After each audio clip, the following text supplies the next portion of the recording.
नमस्कार दोस्तों, आज मैं लाई हूँ मालती जोशी जी द्वारा लिखी कहानी बेटे की माँ। तो प्रस्तुत है आज की कहानी बेटे की माँ। यह रिश्ता भैया के ससुर जी ने ही तय किया था। अम्मा ने एक तरह से यह भार उनके ही सिर डाल दिया था, और कहती भी तो किससे। भैया तो इस काम के लिहाज से बहुत छोटे थे, उनका अनुभव ही कितना था। जीजाजी थे जो दिन रात अपनी ही शान बघारा करते थे। अम्मा पर जब तब एहसान जताते रहते कि उनकी बिटिया का हाथ थामकर उन्होंने उपकार किया। वे यह भूल जाते थे कि दीदी की शादी बाबूजी के सामने हुई थी और उसमें बाबूजी ने अपनी हैसियत से ज़्यादा ही खर्च कर डाला। चाचा जी की लीला तो और भी न्यारी थी। एक ही शहर में रहकर महीनों शक्ल नहीं दिखाते थे। हाट बाजार में मिलते तो हालचाल पूछने से कतराते थे कि कहीं कुछ लेना देना ना पड़े, लेकिन जान पहचान वालों के सामने यह दिखावा जरूर करते थे कि स्वर्गीय भाई साहब की गृहस्थी का भार ढोते ढोते उनके कंधे झुक आए हैं। भैया की इंजीनियरिंग की पढ़ाई का तो पता नहीं कहाँ कहाँ रोना रोया होगा। इसीलिए यह बात एक तरह से तय थी कि हम दोनों की शादी के लिए इन दोनों का कोई एहसान नहीं लिया जाएगा। भैया के लिए तो खैर कोई समस्या ही नहीं थी। उन्हें नौकरी बाद में मिली, रिश्ते पहले आने लगे थे। सवाल तो मेरा था। अम्मा को बस मेरी शादी की चिंता ही घुन की तरह खाई जा रही थी। इसीलिए उन्होंने सीधे समधी जी से ही बात की। देखिए भाई साहब, दो दो बार मेहमानों को झेलना मेरे बस का नहीं है। ना मेरे पास उतना पैसा है, ना काम बटाने वाले हाथ हैं। इसीलिए मैं एक ही बार में सब निपटाकर छुट्टी ही लेना चाहती हूँ। किसी तरह इस लड़की के लिए एक वर जुटा दीजिए तो मैं फुर्सत हो जाऊँ। आपकी बेटी के सिर भी फिर कोई भार नहीं रहेगा। बेचारे पांडे जी समझ गए कि यह बहन जी का अनुरोध नहीं, आदेश है। एक तरह से शादी की शर्त ही है। बेचारे अपनी बिटिया के लिए जूते चटकाकर हलकान हुए जा रहे थे। अब यह एक और जिम्मेदारी सर पर आ गई। अपनी लड़की के लिए वर खोजना फिर भी आसान है। आपको अपनी हैसियत का, औकात का पता होता है। भले बुरे की जिम्मेदारी भी आपकी अपनी होती है। दूसरों के लिए काम करते समय तो 10 बार सोचना पड़ता है। पर इंजीनियर दामाद पाने का लालच उन्हें बल दे गया और वे मेरे लिए भी एक नायाब हीरा खोजकर ले आए। लड़का उन्हीं के शहर कानपुर का था। अंग्रेजी में गोल्ड मेडलिस्ट, MA, PhD, अपना मकान, घर में केवल भाई भाभी। मकान भी 2 हिस्सों में बटा हुआ। जब मर्जी हो किराएदारों से खाली करवाकर अलग गृहस्थी बसा लो। इतना अच्छा रिश्ता तो शायद हम लोग भी नहीं खोज पाते, और यहाँ खोजने को था ही कौन। देखने दिखाने का कार्यक्रम कानपुर में ही संपन्न हुआ। हम लोग भाभी की गोद भरने गए थे, भैया भी साथ हो लिए थे। वहीं उन लोगों को बुला लिया गया, परिचित तो थे ही। बात तय हो गई तो खुश हो गए कि परिचय अब रिश्ते में बदल जाएगा। हम लोग किसी तैयारी से नहीं गए थे, फिर भी चाचा जी ने लड़के को 101 रुपये देकर शगुन लिया। उनकी भाभी ने मुझे एक साड़ी दी। सगाई के लिए साइज ढूंढने की बात थी तो उनके भाई बोले, मैं इन ढकोसलों में विश्वास नहीं रखता। बात तो हो ही गई है, अब आप शादी की तैयारी कीजिए। सब लोग बहुत खुश थे। ऐसे सुलझे हुए इंसान आजकल कहाँ मिलते हैं। दिवाली के बाद 2 मुहूर्तों पर शादी करना तय हुआ। बीच में 2 दिन का अंतराल था जो कि ज़रूरी था। इस बीच थोड़ा सा व्यवहारिक आदान प्रदान भी शुरू हो गया था, जैसे जन्मदिन की बधाइयाँ, उपहार आदि। सावन में हमने भाभी के यहाँ राखी डोरा भेजा। मेरी ससुराल से भी सामान आया। शुरू शुरू में हम लोग पत्र भी लिखते थे। भैया एक आध बार हो भी आए थे। फिर देखा कि अम्मा को यह सब अच्छा नहीं लग रहा है तो संयम कर लिया। 3-4 महीनों की ही तो बात थी। जून के अंत में भाभी का रिजल्ट निकला था। इंग्लिश में गोल हो गई थी। भैया बहुत बिगड़े। मैं तो इंग्लिश लिटरेचर देख कर ही रिहा था, नहीं तो आजकल BA पास लड़कियों को पूछता कौन है। उन्होंने फ़ौरन अपने होने वाले बहनोई को पत्र लिखकर अनुरोध किया कि समय निकालकर सुषमा को थोड़ा कोच कर दें। मेरे लिए यह प्रतिष्ठा का प्रश्न है। तब भैया कहाँ जानते थे कि वे अपने ही पैरों पर कुल्हाड़ी मार रहे हैं। अम्मा के उत्साह का अंत नहीं था। अपनी गठियावाद सब भूलकर वे तैयारी में जुट गई थीं। उनकी खरीदारी जैसे ख़त्म ही नहीं हो पा रही थी। एक से गहने, एक से साड़ियाँ, एक से स्वेटर, एक से सूट। बेटी और बहू में, बेटे और दामाद में वे कोई फ़र्क नहीं कर रही थी। जो भी घर में आता उनके सामने वे अपना बक्सा खोलकर बैठ जाती। उनकी प्रशंसा पाकर खुश होती। बाबूजी की मृत्यु के बाद पहली बार उन्हें इतना खुश देखा। फिर उस खुशी को पता नहीं किसकी नज़र लग गई। श्राद्धों तक तो अम्मा दम साधे बैठी रहीं, पर नवरात्र शुरू होते ही वे हरकत में आ गईं। और वह ज़रूरी भी तो था, दो दो शादियाँ थीं, कोई मजाक नहीं था। फ़ौरन भाभी के पिता को पत्र लिखा कि वे कैसा इंतज़ाम कर रहे हैं, कितनों का कर रहे हैं, लिख भेजें ताकि लोगों को उसी प्रकार आमंत्रित किया जा सके। फिर राजेश के भाई साहब को भी लिखा कि वे कितने लोग आ रहे हैं, कैसी व्यवस्था चाहते हैं, लिखें ताकि यहाँ सब सिलसिलेवार हो सके। बैंड आप अपना लाएंगे कि हम यहाँ ठीक करें? क्या आपकी बारात में महिलाएं होंगी? क्या उनकी अलग व्यवस्था करनी होगी? अम्मा ने लगातार कोई 3-4 चिट्ठियाँ लिखी होंगी, पर कोई उत्तर नहीं आया। फिर टेलीग्राम दिए गए, पांडे जी तो उसे भी पी गए। पर राजेश के भाई साहब का 1-2 लाइन का पोस्टकार्ड आया कि हो सके तो तारीख आगे बढ़ा दें। अम्मा तो एकदम बौरा गईं। तारीख आगे बढ़ाना कोई मजाक है? यहाँ सबका बयाना दिए बैठे हैं, वह तो डूब ही जाएगा। फिर दोबारा व्यवस्था होना क्या इतना सरल है? 4 महीने पहले से हॉल बुक कराना होता है। समय पर ना हलवाई मिलते हैं ना बैंड वाले, शामियाने तक बुक हो जाते हैं। हार कर अम्मा ने जीजा जी को कानपुर भेजा कि ठीक से सारी बातें तय करके आएं। किया धरा तो उन्होंने कुछ भी नहीं, उल्टे आते ही बरस पड़े। ऐसी ही बेइज्जती करवानी हो तो आगे से हमें न भेजा कीजिए। आखिर हुआ क्या? होना क्या था?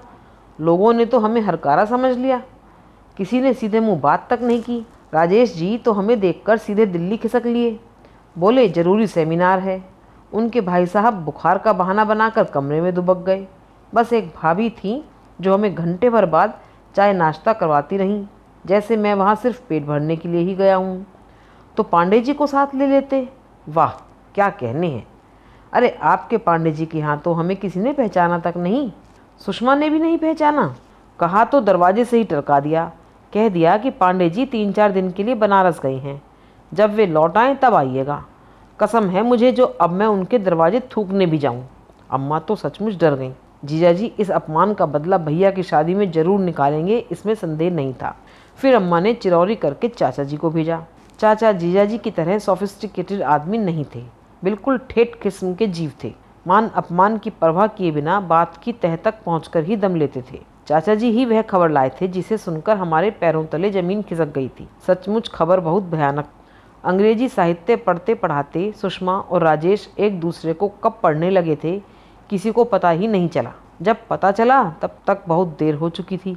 समझाने बुझाने के सारे प्रयास विफल हो गए और फिर एक दिन किसी मंदिर में फेरे लेकर इन लोगों ने यह विषय ही समाप्त कर दिया। पांडे जी बेचारे क्या कहते, बस चाचा जी से क्षमा मांगते रहे। लेकिन राजेश ने साफ कह दिया, सगाई वगैरह तो हुई नहीं थी। I was not legally bound to her. अगर सगाई हो भी जाती तो भी क्या फ़र्क पड़ना था? मन क्या कभी इन बंधनों की परवाह करता है? सुषमा को ही सगाई का बंधन कहाँ रोक पाया। अम्मा तो गुस्से से पागल हुई जा रही थीं। उस दिन भैया जैसे ही काम से लौटे वे उन पर टूट पड़ी। और पढ़ा लो अंग्रेजी। पता नहीं रानी जी को कहाँ की कलेक्टरी दिलवानी थी। अरे नहीं आती थी अंग्रेजी तो ना सही, हिंदी में बात करती तो क्या तुम छोटे हो जाते? और अब 4 लोग सुनेंगे तो कितनी इज्जत बढ़ेगी। चुड़ैल सबके मुंह पर झाड़ू फेर कर चली गई। भैया हद बुद्ध से अम्मा का प्रलाप सुनते रहे। उनकी समझ में उसका सिर पैर कुछ भी नहीं आ रहा था। थोड़ी देर बाद उनको पता चला कि माजरा क्या है और वे पत्थर हो गए। मैंने सोचा था कि उनकी प्रतिक्रिया भी अम्मा की तरह विस्फोटक होगी, पर वे बुद्ध बने बैठे रहे। थोड़ी देर बाद बिना कहे सुने बाहर चले गए। 12 घंटे बाद उनका शत विक्षत शरीर ही वापस लौटा था। इस अपमान को, इस लज्जा को वे बर्दाश्त नहीं कर पाए और रेल के सामने कूद गए थे। मरना तो मुझे भी था, पर अम्मा को देखकर जी कड़ा कर लिया। इस वज्रपात को वे अकेले कैसे झेलती? दुख की इस घड़ी में मेरे सिवा और कौन था जो साई की तरह उनके साथ रहता? निसंदेह उनका दुख मेरे दुख से बहुत बड़ा था। तब से साल पर साल गुजरते चले जा रहे हैं। उम्र मुट्ठी से रेत की तरह फिसलती जा रही है और मैं हूँ कि वहीं खड़ी हूँ जहाँ 25 साल पहले खड़ी थी। ट्रिंग ट्रिंग ट्रिंग एक साथ पता नहीं कितनी घंटियाँ बज उठी थी। तंद्रा टूटी तो देखा कंडक्टर कान के पास खड़ा चिल्ला रहा था, बहन जी उतरना नहीं है।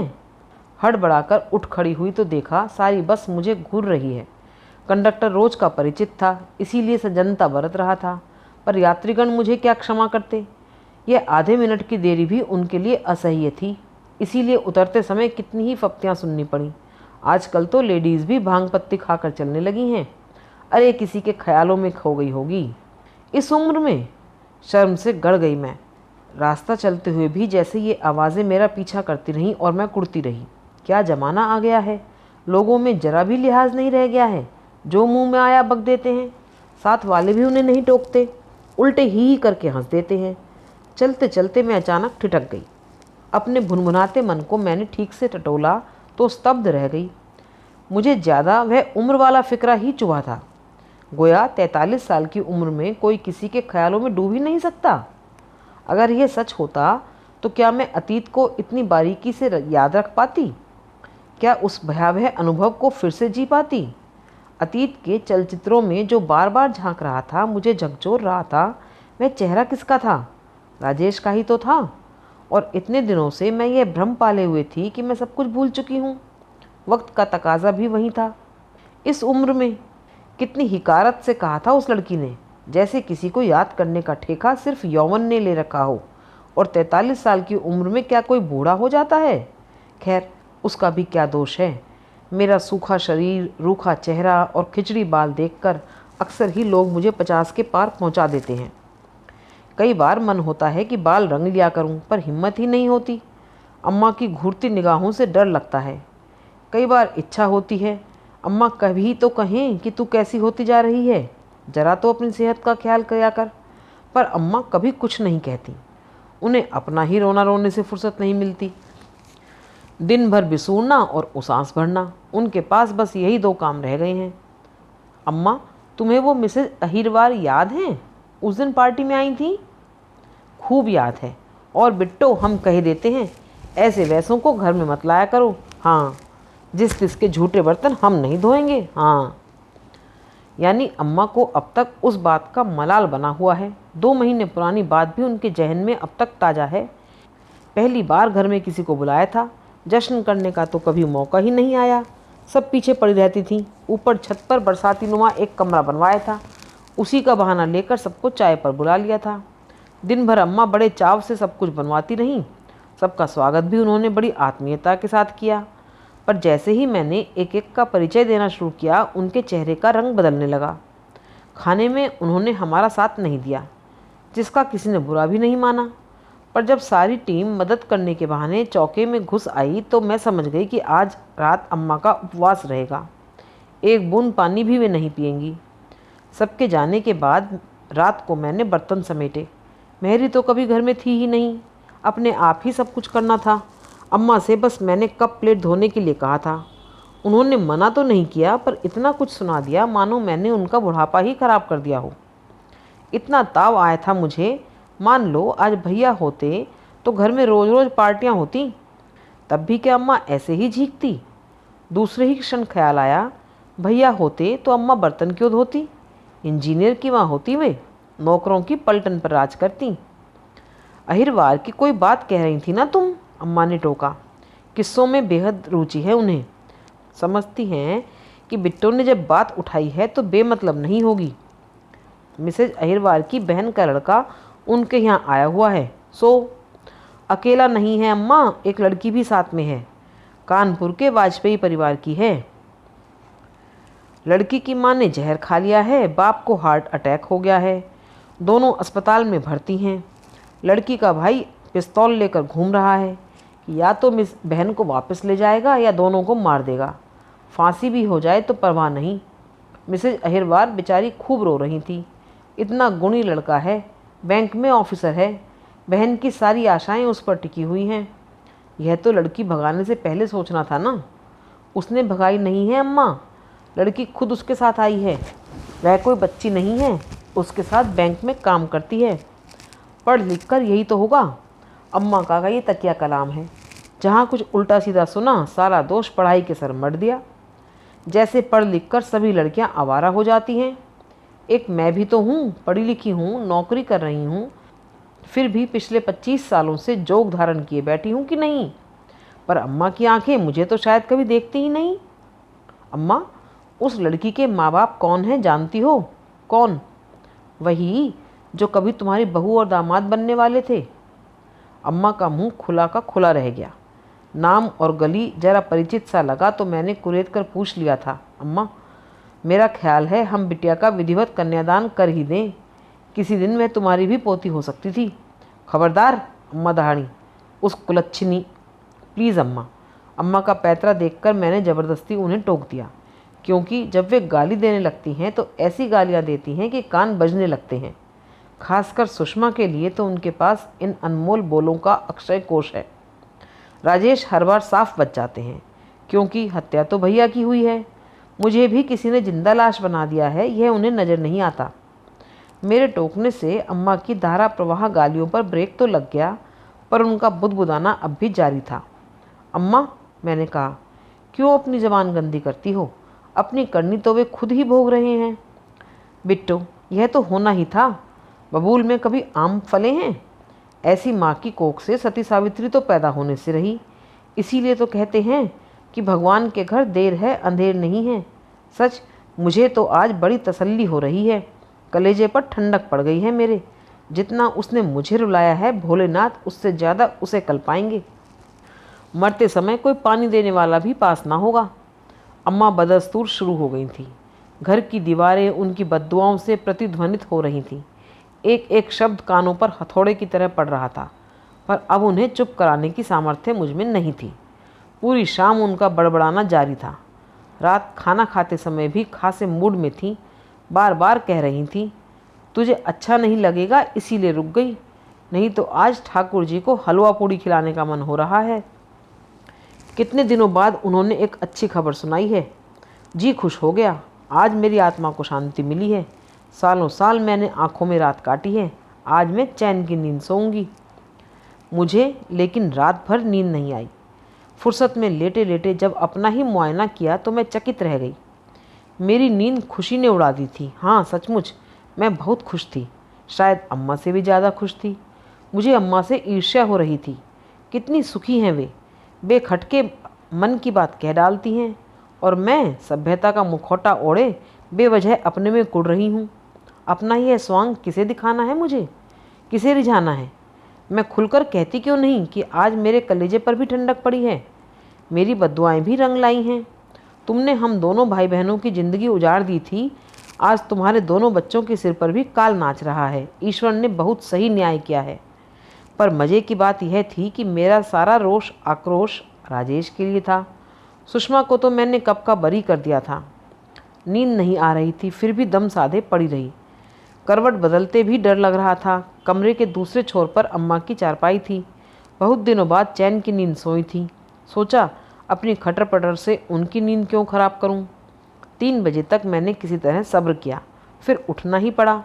मैंने बिल्कुल आहिस्ता बिस्तर छोड़ा, दबे पांव भीतर गई। बाथरूम का दरवाज़ा, पानी का मटका बहुत धीरे से खोला और बंद किया।